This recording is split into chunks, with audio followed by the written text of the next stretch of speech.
Mga kasawsawan, irireklamo po ni Ate Rosalie ang pangingialam ng mga kapatid ng kanyang karelasyon sa kanilang pagsasama na naging dahilan di umano ng pagkamatay nga ng kanyang sanggol na nasa kanya pong sinapupunan. At kasama natin si Nanay Mildred.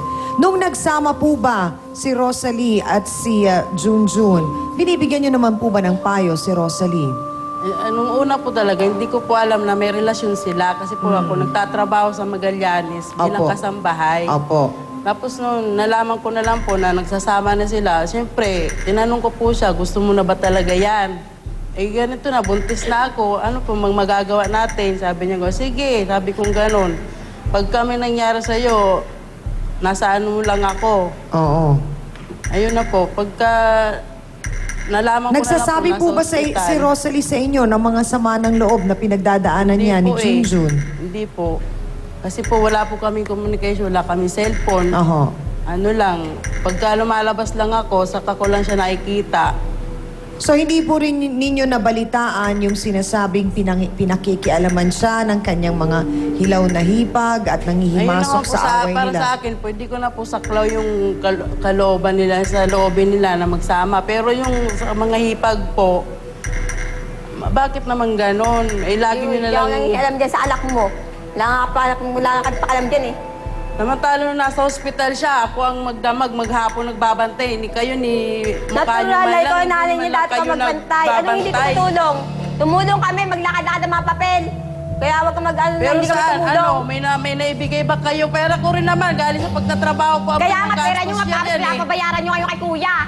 Meron naman pa Pero si Junjun ba nandun sa ospital, binantayan ka, sinamahan ka? Nung ano lang po, bumili lang po siya ng gamot tapos umuwi na po siya para magpahinga. Gaano katagal ka sa ospital? Ano po, 3 days. So dun sa 3 araw na yun, hindi dumating si Junjun doon para bantayan ka? Dumating lang po pag once na may bibili na gamot. Inutusan nyo, di ba? Pag may kailangan. Paano nga? Sulpot. Yung pagbili na lang ng gamot, sinermulan nyo pa pagdating, alam nyo na pagod. Galing pa nila, nakabike lang. Eh, paano Ang ba ginawa naman ng may kuya ko, jeep? siyempre, naghanap ko siya sa Magbabike? ospital. Ang layo-layo ng Maynila, babaikin Oo, lang. Eh, kasi nga siyempre parang may kasi jeep, tayo may wala kang Quiapo. pera, kaya kasi inaano nga yung pera. Binabudget nga. Babudgetin. Kahit kung magsasakay pa siya, di lalo pang gastos. Oh, Binigyan na nga ng hindi na nga kayo pambiling naawa gamot eh. Maga na nga dumating kuya ko, pagod na pagod, wala pang almusal, buntik na nga daw po siya mahimatay sa may sa may daanan. Tapos kayo Kasalanan pang nyo na gagawin nyo, yun kasi- mumurahin nyo pa pag dumating. Asama yung ugali nyo. Paano naman masama? Sige nga, nung namatay Kaya ang doon na nga bata, kayo sa ano? ospital, umuwi lang kayo, nagiging nakaupo eh. Yung kuya ko, umiikot pa kung saan-saan. Ay kami kahit nakaupo, Oh, gising Pero kami, hindi Jennifer, kami natutulog, responsibilidad kaya din sa ng sarap kuya mo tulog. yun. Kaya nga po, Dahil siya ang ama ng bata. Ang ayaw na po na kuya ko, yung pinapahiya ko sa maraming tao. Pinahiya po niya eh. Minura ko. Pinahiya. Opo, pinahiya. Aling Mildred, pinahiya niyo po ba? Siyempre po, masama Pinahiya ng niya po panloob yun. ko eh. Anak ko po na po Pinahiya ang niya po. involved. Pagbalik ng kapatid niya, sabi niya sa akin, pagod na pagod siya dahil nagbike lang daw. Sabi ko, may sobra naman yung pera para sumakay ka. Bakit papagurin mo pa ang sarili mo? Yun, reklamo siya ng reklamo. Pag binigay niya po, tsaka siya umuwi. Nako. Parang hindi sila nagkakaunawaan, Hans. Meron bang gusto magtanong dyan sa puti? Ikaw na lang mag-isa. Hay, nako. Sino daw ang may mga gusto pang itanong sa ating mga bisita? Ate, halika.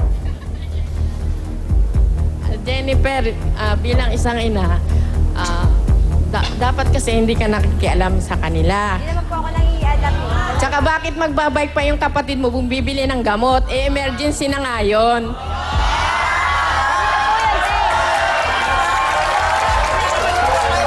Teka lang naman, po yun yung pakinggan una. muna natin yung sagot ni Ate Jennifer.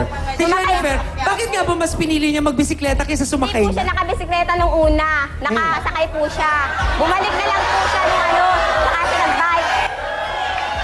Dr. Camille, itong nagiging sitwasyon ni Rosalie at ng pagsasama nga nila ni Junjun, parang sa umpisa pa lang nagkaroon na ng problema kasi parang nagsama sila dahil nga sa napilitan lang dahil may nabuo na. Hindi ba? Ngayon, parang ang kinalabasan, dahil hindi pa nga nila masyadong kilala ang isa't isa, dun lang naglabasan ang mga ugali nila. Hindi ba? Pagkatapos doon lang din nakita nga ni Rosalie na tayo sanay na ang biyena nakikialam, sabi nila. Pero ito, hipag na hilaw ang nakikialam. Pero sabi naman ng hipag, hindi siya nakikialam. Gusto ko, kasi may mga pagkakataon na ang ibang mga hipag, kaya nakikialam dahil unang-una kung ang concern ng mga hipag yung kapatid nila ay masyadong naging dependent din sa mga kapatid. So chances are kung ang yung lalaki, siya yung Isang lalaki lang daw. o kaisa-isa pang lalaki. So more or less, baka nasanay siya na maging medyo may pagka-dependent siya sa mga kapatid niya. So, sila yung parang nag-stand palagi kung merong gagawin hindi maganda yung kanilang kapatid. And basically, nakikita ko kasi dito, in the first place, it is an unwanted pregnancy. Talagang both parties hindi talaga prepared to have that baby. Yun na nga po, yung naging sitwasyon nga ni Rosalie na hindi handa si Junjun, hindi po ba? At nangyari nga ang nakakalungkot na nawala ang bata. Ano ba ang mga pwedeng gawin ni Rosalie para nang siya ay makapagsimula na, makapag-move on at matanggap na niya ang pangyayari? Kung sabihin na natin, wala talagang yung psychologically affected yung si Rosalie na hindi talaga siya gumawa ng mga sinasabi na sinasaksak niya or talagang yung namumura niya yung bata sa loob, madaling ang proseso ng pag-move on. Pero kung sabihin mo na siya mismo ay naging stressor dun sa bata, medyo matagal-tagal. Dahil kasi kung sinabi mo na uminom ka ng alak, at the same time, nagpa-check up ka ba, Rosalie, nung first 3 months mo? Opo, alaga po ako ng health center. Ano nangyari? Bakit sinabi mo maliit yung bata? Hindi ka umiinom ng vitamins?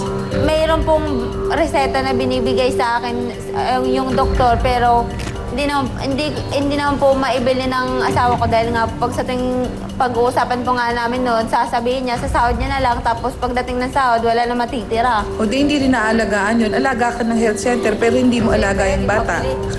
Ang binibigay po lang ng health center, pero sulfate lang po, yun lang. Pero iba po yung binibigay Yung nila sa akin folic acid, wala talaga. Opo. Alam mo, importante kasi para sa mga magiging ina, para ang brain po ng bata ay maganda at talagang yan, maging mabuo at saka talagang wala po mong depression yung bata. Importante yun. Dahil unang-una first baby, prime yan eh. Talagang lahat na iba yung pag-iingat nandun. Pangalawa, ang pagmumura po sa bata na Yun nga po, tatanong ko nga, Dr. Camille, dahil parang sa sobrang galit ni Rosalie kay Junjun at dun sa nagiging sitwasyon, nasasalitaan niya ng hindi maganda ang kanyang anak. yung bata nasa loob pa lang ng tiyan, talagang natotraumatize na doon sa mga pinagsasabi mo, tortured na yung bata sa loob. So chances are, kahit sabihin na natin na talagang yung may incidenting nangyari, in the first place, hindi talaga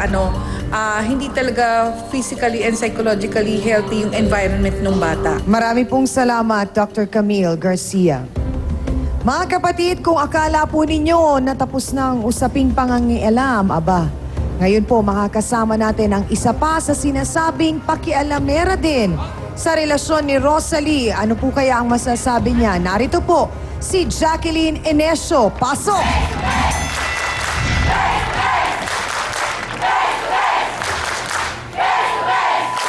Sandali lang! Ang panig po ni Jacqueline, mapapakinggan natin dito lamang po sa nag-iisang talakserye, ang Face to Face. Diyan lang kayo. Para saan ang kutsilyo? Magluluto ka ba? Papatayin niya yung baby niya. Papatayin niya yung anak niya. Miss Ami Paris would like to thank the following: